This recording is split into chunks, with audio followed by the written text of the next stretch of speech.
well, too. He's not the hottest pilot in the world, but conscientious. He'll make a good flyer.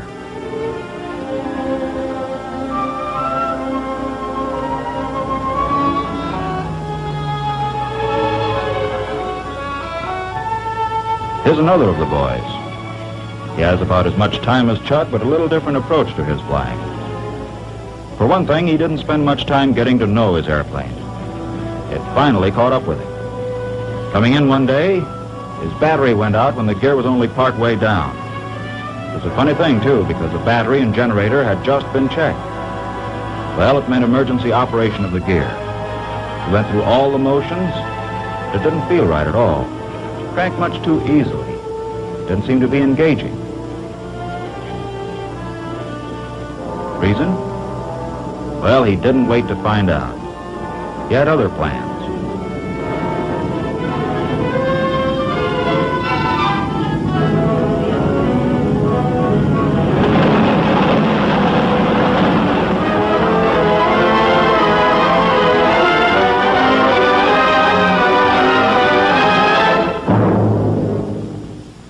Sure, it was a safe landing.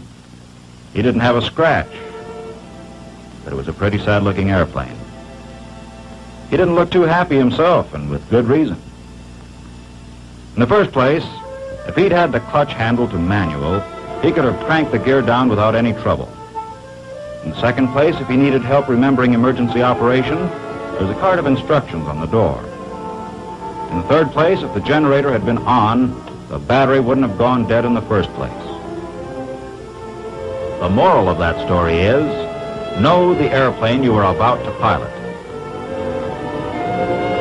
Now, flying the P-39 is not a lot different from the advanced trainers you've been flying. It has more power, it's faster, and it's very light on the controls.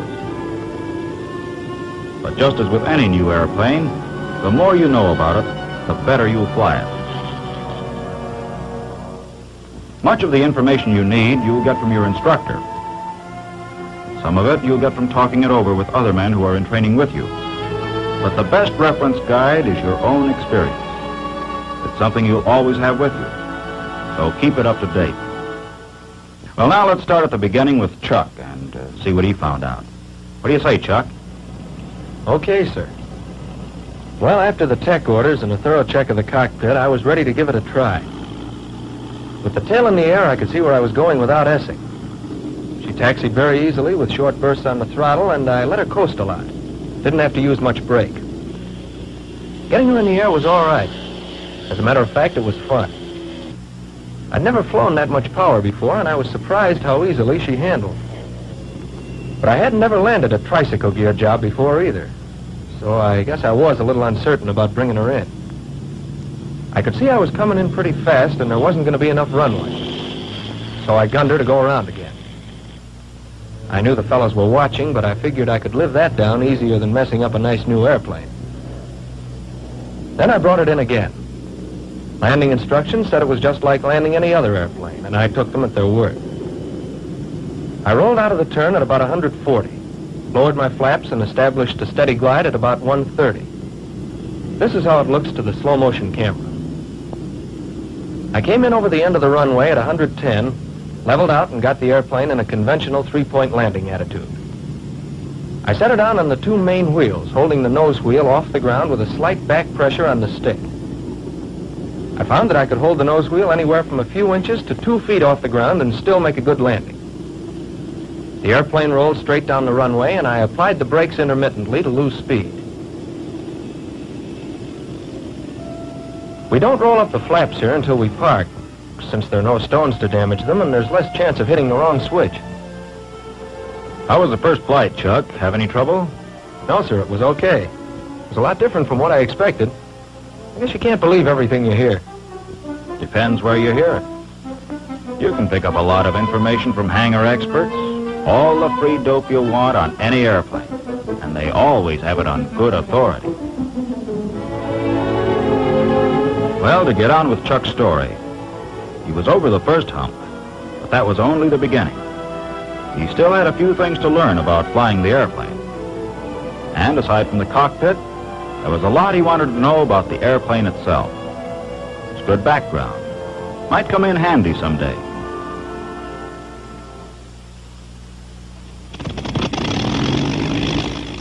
I was going into my transitional training, which began with 8 engineering missions designed to get me acquainted with the performance of the airplane and the operation of its engine. I was flying a Model N airplane and knew from the tech orders that if necessary, I could take off with 52 inches and 3,000 RPM, which is rated takeoff power. But in training, with the airplane making 8 or 10 takeoffs a day, we're instructed to keep it down to something less. Actually, it's possible to take off with as little as 35 inches. When I had sufficient altitude, I retracted the gear, and when I was up to a few hundred feet, eased back to 35 inches and 2,600. The going was smooth, and it sure felt good to be flying again. But I wasn't ready just yet to sit back and enjoy the scenery. There were a couple of things I had to keep an eye on. The Prestone temperature was under control. Oil temperature was about 70 degrees. Okay. Oil pressure about 70. Fuel pressure, okay. And I had enough airspeed, which is always a good thing to know. They say altitude is like money in the bank, and it's one thing the government has no objection to hoarding. Besides, when you're new to an airplane, it's an especially good idea to have plenty of space underneath you. I was on my way up to 10,000 feet. When I got there, I settled back and tried a few coordination exercises. In rolling into a turn, I found that very little rudder pressure was needed. You want to treat this airplane like a lady. Don't try to be fast or rough if you expect to get along with her. Then I tried a few gentle turns. At first, I had a tendency to skid or slip. The turning radius of this airplane is much greater than what I'd been used to. It took me a while to get the proper relationship between the aileron and rudder. But by doing a few more and keeping an eye on the bank and turn indicator, I soon got the idea of how to coordinate properly, and they began to feel pretty smooth. Like all pilots who fly pursuit, it wasn't long before I got to wondering about the speed I could get out of her. So I poured on Nicole to see how she'd react, up to 3,000 RPM and 52 inches. Incidentally, the tech orders say always increase RPM first, then manifold pressure. It's especially important in a high-powered engine like this. If you don't, you'll be building up excess pressure inside the cylinders, and it's liable to detonate and cause serious damage to the engine. With the increased power, temperatures and pressures went up, and I adjusted the shutters. 5 minutes is the maximum time for operation with this power, but I think you can find out what you want to know in less time than that. At least I did. I tried various combinations of mixture, RPM, and manifold pressure at different altitudes to get some idea of how these factors affected power.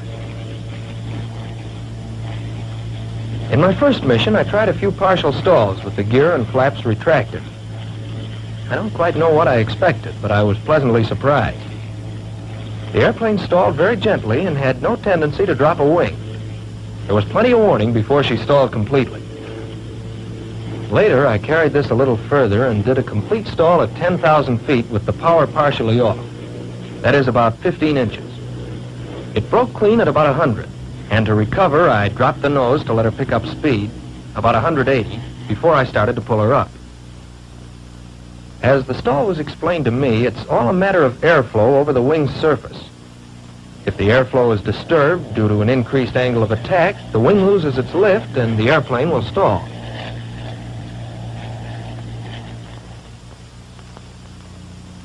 When the airplane approaches a stall, turbulence begins at the roots. And as this section begins to stall, it causes a shuddering. The tail buffets slightly from the effect of this turbulent air. The stall progresses outboard and gradually affects aileron control. Just before the stall is complete, the entire aileron becomes ineffective. In recovery, the ailerons regain control before the wing is completely unstalled. So when you first feel aileron control returning, don't let it fool you. Don't start to pull up until you have sufficient speed. Later, I tried some partial stalls with the gear and flaps extended. The stall characteristics were pretty much the same as in the clean condition, but with the stall occurring at a lower speed. With the power reduced, I pulled the stick back gently until gradually the stall point was reached. After she began to shudder slightly at about 95, I eased gently forward on the stick. I let her pick up some speed in a shallow dive, about 140, and eased her back level. Knowing stalls is a pretty good way to get the feel of any airplane, so I practiced until I was sure of it. Then, with the gear still down, I trimmed the airplane for an indicated airspeed of 150 and tried some gliding turns for practice and landing approaches. I figured it'd be a good idea to try them first at a safe altitude where there were no traffic problems, and I could concentrate on getting the knack of a properly coordinated gliding turn. I knew that speed was important, and I didn't let it drop below 130. At first, I'd go beyond a medium bank. A steeper bank is all right, but it's easy to skid, and I wanted to be darn sure I didn't pull her in too tight. It wasn't long before I was ready to hang one on the beginning of a landing. I kept some power on and didn't cut the gun until after the turn. I could spot my landings pretty well now. Whatever uncertainties I'd had at first were cleared up after I'd made a few more.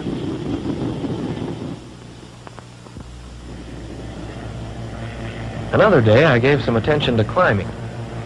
With normal climbing power, 2,639 inches, she indicated 160, which is the best climbing speed. Compared to the trainers I'd flown before, this baby really climbed. At 12,000 feet, I put her in a dive. I'd tried a few before, and this time I wanted to get up to 400. I hadn't trimmed for the dive, and I found that I needed left rudder and some forward stick pressure to follow a straight flight path.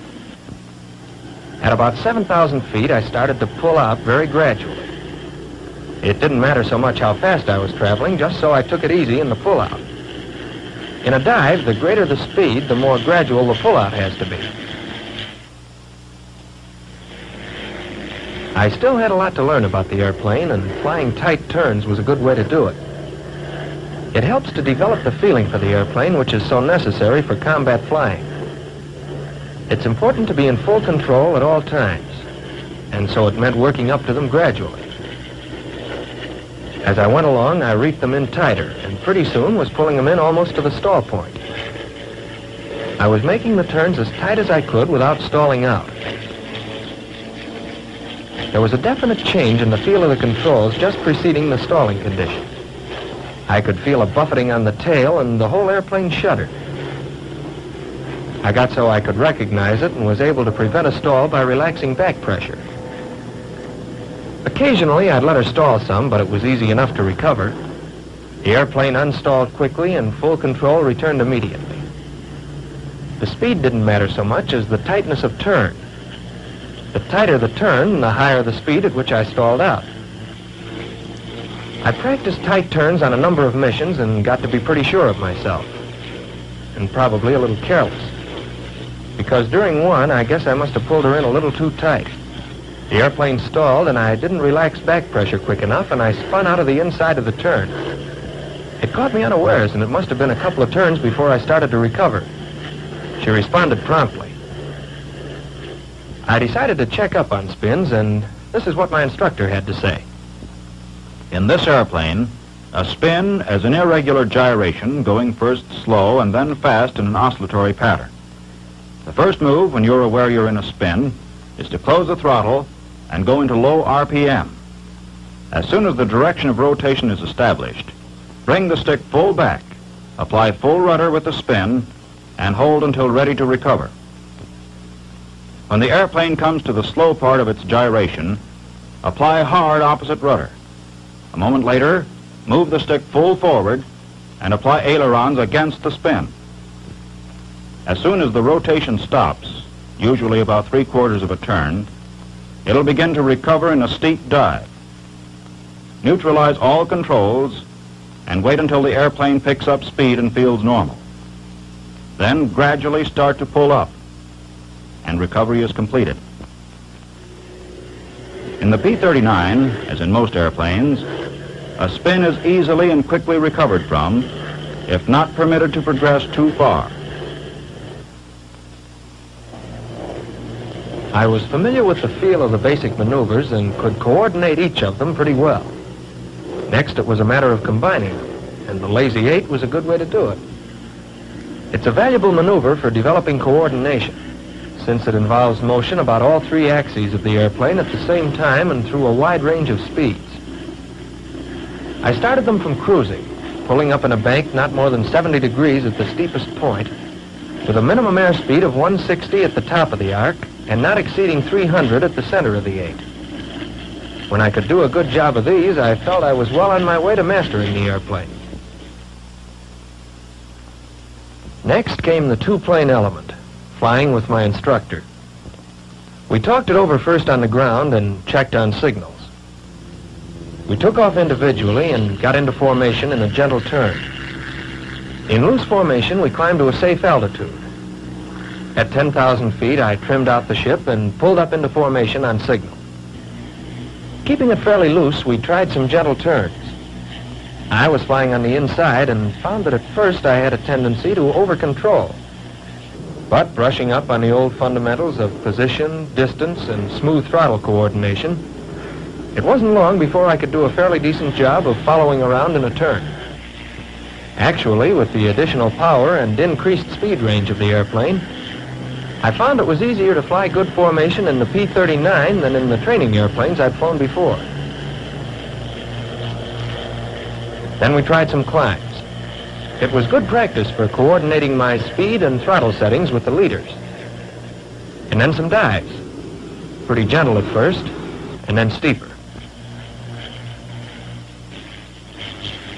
I was becoming accustomed to flying formation at higher speeds and in sharper maneuvers. With several two-plane missions behind me, I felt pretty much at home in formation.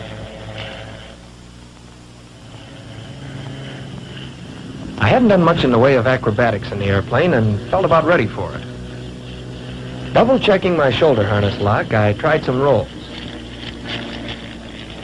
Starting at cruising, it rolled very easily and had a good response to the ailerons. The stick pressures generally were much lighter than I'd been accustomed to, and she responded quickly and smoothly. Although a pretty easy maneuver, it sure built up my confidence.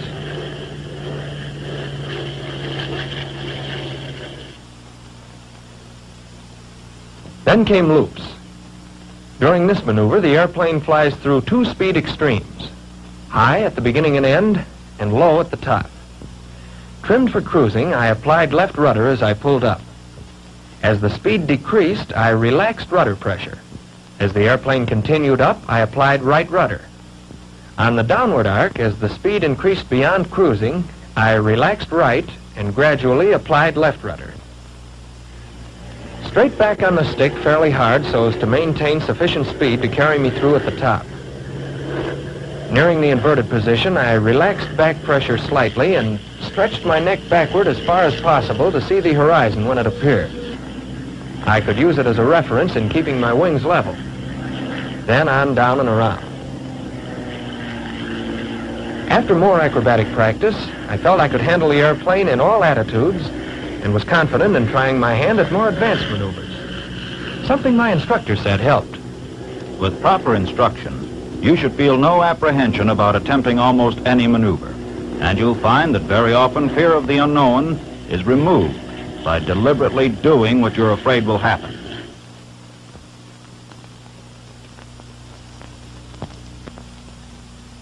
All my training thus far had pointed toward one thing, and now I was ready for it.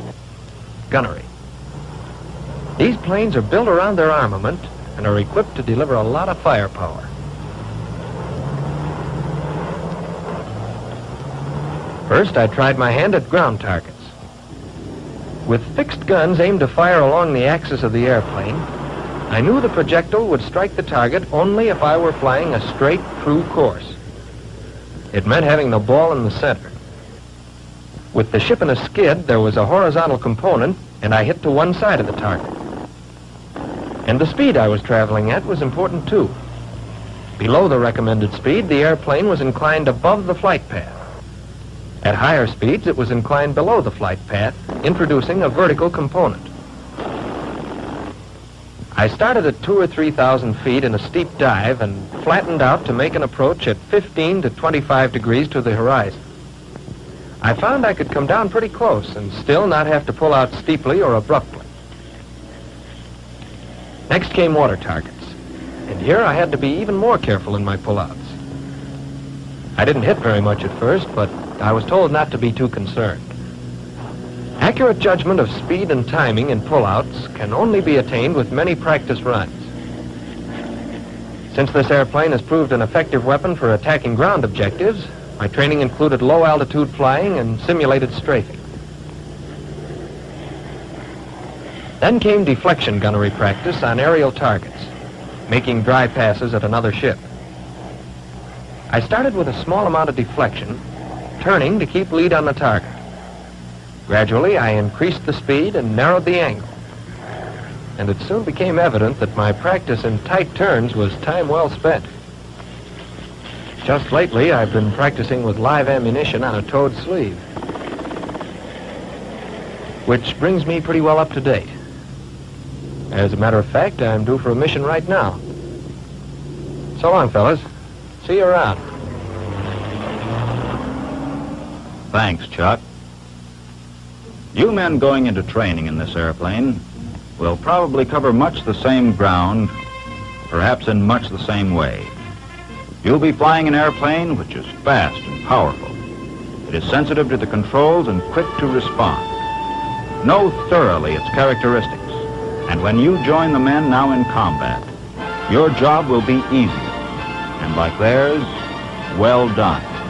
For in the various war theaters, the record shows that when American fighting men in fighting airplanes set out for an enemy objective, the report is sure to be mission accomplished.